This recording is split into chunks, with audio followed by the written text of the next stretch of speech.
Hello, it is currently like 2 p.m. in the afternoon. I have just woken up, I've got some tea, and we're going to be talking about the Digimon ban list that was revealed last night. Got a few thoughts on the ban list and if it's good or not. Is it bad? Does it do enough in the current meta game? And what are some things that just got through? Let's talk about it while I drink some tea to wake me up. Let's go.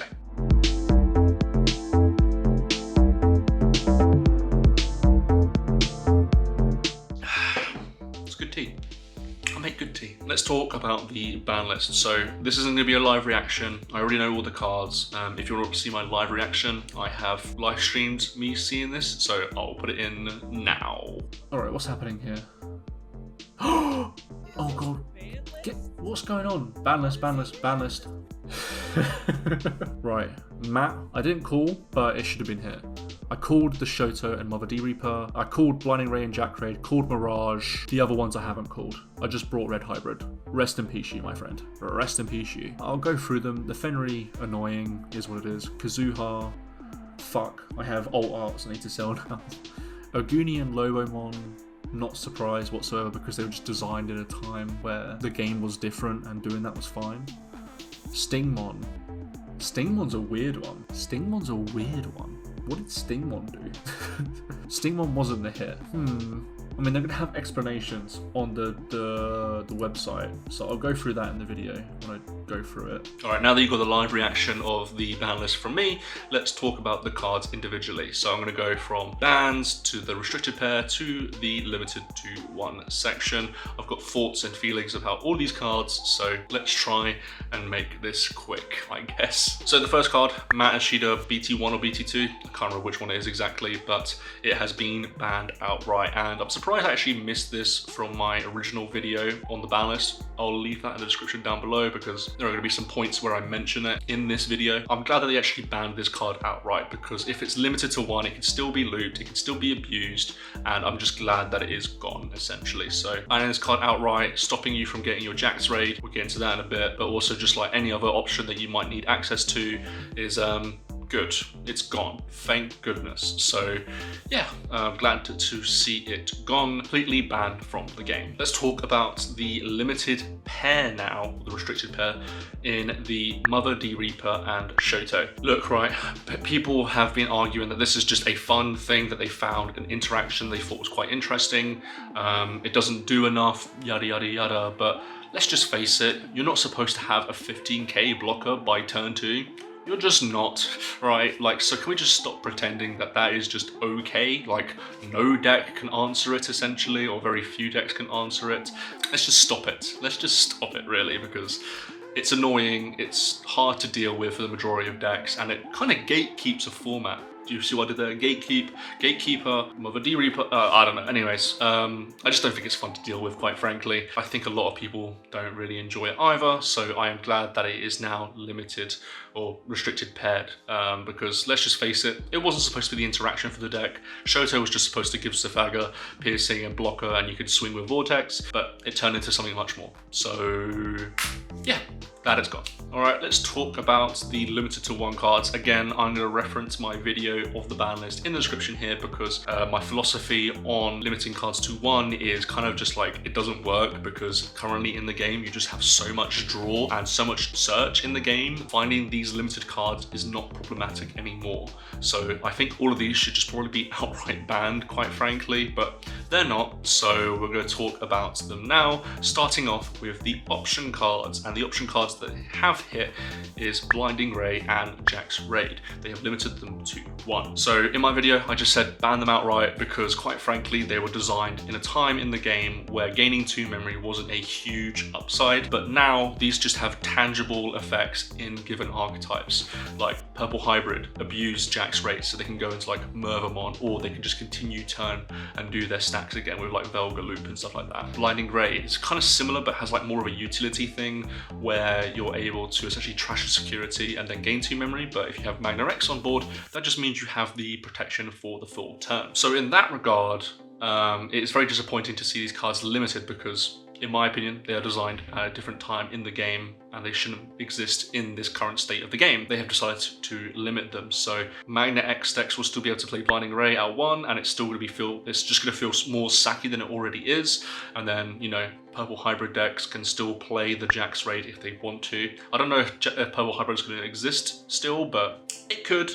It could. We'll have to wait and see. But I think what this just essentially does for us, it limits those decks, but it still gives them the utility for those decks. So yeah, I wish these cards were just outright banned because I just don't think they're healthy for the game. And there was no mention of Gravity Crush. So I guess the red one's fine until a red deck becomes powerful that abuses it. And then we go, oh no, this option's not good. It's not good for the game, even though it's not good for the game right now. It's just not seeing play. Like, I don't know. But yeah, glad to see that these have been hit.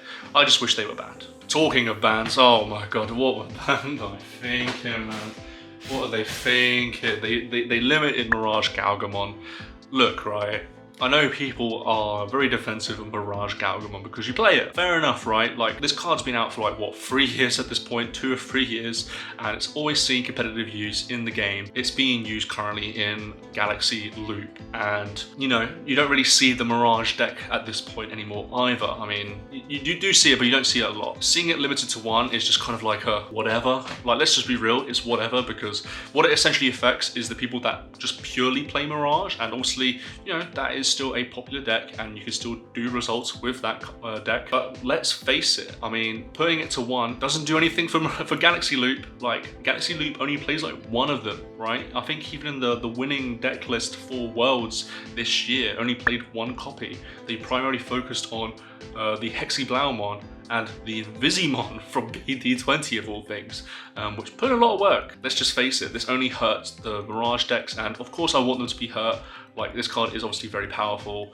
I just wish it was banned outright, because now Galaxy still gets to play it. It's still abused in Galaxy. What are you gonna do with it? Just don't think it's healthy. I just wish this card was outright banned. Now, for my ban list prediction video, I did mention 2 cards for this archetype. I mentioned the BT14 Balmon and the Loogamon, because I felt like these cards are, well, the saving grace of the archetype of Fenriloogamon. They decided to go a different direction, which was the Fenriloogamon from, I believe, BT17, which allows you to play from trash and then get to DNA into Takemikazuchi. So what does this say essentially for us? Well, I think it's pretty clear that Bandai realized that this gameplay style isn't fun, and playing a level 6 for free essentially is pretty good as it turns out. So they decided to limit that by limiting the Fenriloogamon. So less consistency for a deck, which is good because it's an OTK deck. So good job, Bandai. I think this is the one I would only say like is good at a limit. Still gonna be effective, just not as popular, I guess, anymore. I think that what they're trying to do here is just promote the Ace gameplay style instead, like Takemikazuchi Ace. So they want to do that gameplay style and move away from the BT17 Takemikazuchi. I think hitting the Fenriloogamon is probably best because I believe you can blast DNA Digivolve with the Fenry Ace. So yeah, not really surprised about this switch, because I think, you know, Fenry is always that kind of deck that, you know, divides people, and like, oh, it's a very skill intensive deck, and it's like, oh, but it's not very fun to deal with and play against, especially if they have everything. So I'm kind of glad that it's been hit and they're trying to promote a different gameplay style in the Ace. Then we have Kuzuhamon from EX4, I believe, EX4, EX5. This is the card that I believe people that play Tau Loop essentially abuse this card to play out options for free. Yeah, I mean, seeing this limited is okay, but I mean, well, from the World Championship series that we just watched, the third place match, he didn't play any of them. He just played the BT19 Sakuya, BT17 Sakuya, I think it is, Sakuya X antibody. So the card didn't even see play in the 3rd round matchup, quite frankly. So that's a bit worrying, because I just feel like it doesn't hit the deck, because if you could just adapt to that gameplay style, well, might just be better. So I don't know if this is a good hit. I mean, it limits the options, and I like the fact they're limiting the options. However, what I'm a bit worried about with this card and it's being hit is the fact that, you know, there is just a wider range of cards that you can hit within this archetype. Shine Ruin Mode is probably the biggest one, because that one is just an anti-fun button. In fact, in the 3rd place matchup, we just essentially saw this card just shut the game down, and that wasn't fun to see. Kuzuhamon, a little bit questionable, obviously affects the loop decks, but I don't think it affects the loop decks enough. So yeah, kinda air about that.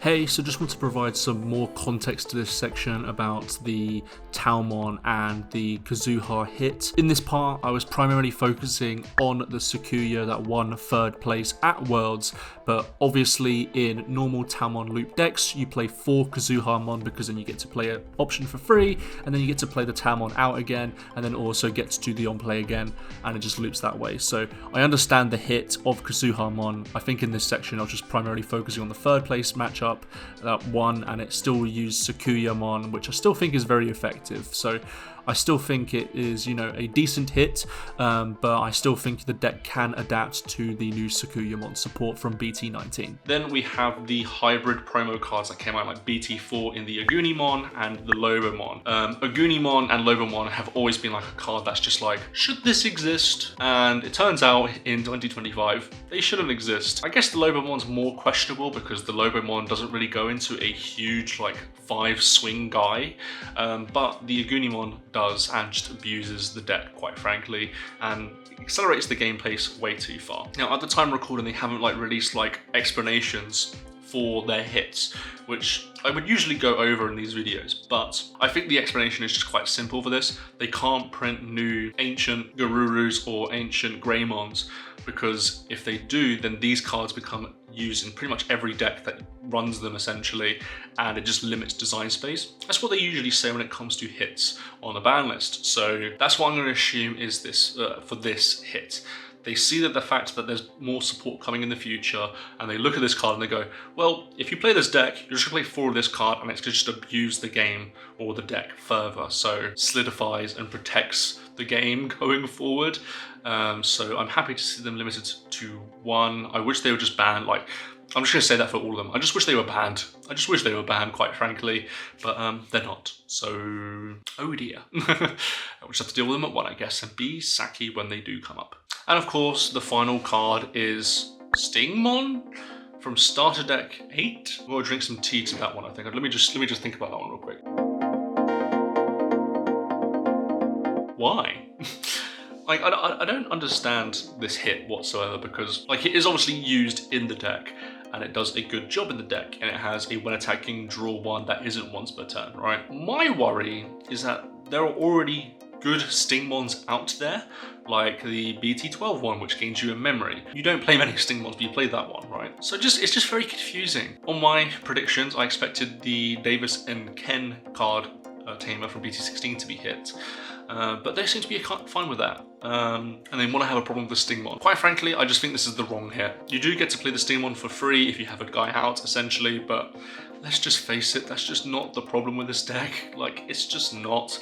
The tamer just does so much heavy lifting for this deck, and I would even say to an extent that the BT12 XV and the Stingmon that gain you a memory when you DNA are also rather problematic, because you just essentially get to cheat DNA and also keep turn. So I'm rather confused about about this selection, quite frankly. Did Stingmon deserve to be hit on the limit list? No, and what's just going to happen now is that it's not going to do the intended effect that they want, right? What they're going to do is that people are going to start playing just 4 of the BT12 Stingmon and then add ST8 Stingmon as the 5th one, right? It's not going to change much here. So yeah, just rather confusing from Bandai. Honestly, I expect this to be unbanned straight away after the next ban list, because I just don't see why it's on here in the first place. So those are all the hits, and I think it's an okay ban list. I don't think it does enough in the format. I mean, it kills essentially purple hybrid, great, but it doesn't help against other decks. In fact, the other decks that have been hit on this ban list are now going to get abused by stuff like red purple Imperial. They're going to get abused by Gallantmon, Sakuyamon. There is still a lot of stuff going on with this ban list that wasn't hit, and what's essentially going to happen is that the top decks that are currently out there right now are going to stay the top decks. Galaxy wasn't hit, Gallant wasn't hit, Red Purple wasn't hit, Imperial that is. There's a lot of great decks that we're seeing in the format that aren't affected. For that reason, I just don't think the ban list does enough, quite frankly. What do you think? What do you think about the ban list itself? Let me know in the comment section down below. And if you're looking for brand new cards for the upcoming regional season, or just any cards for any card game that you play, there is a link down below, an affiliate link for Big Orbit Cards. And if you use my code in the description, you get to save 5% off. So you can prepare for the new regional season. I'll be at the new regional in Glasgow in about a week's time. So if you see me, say hello and say that my opinions are trash, probably. Sounds good. All right, thank you all for watching, and I'll see you all in the next video.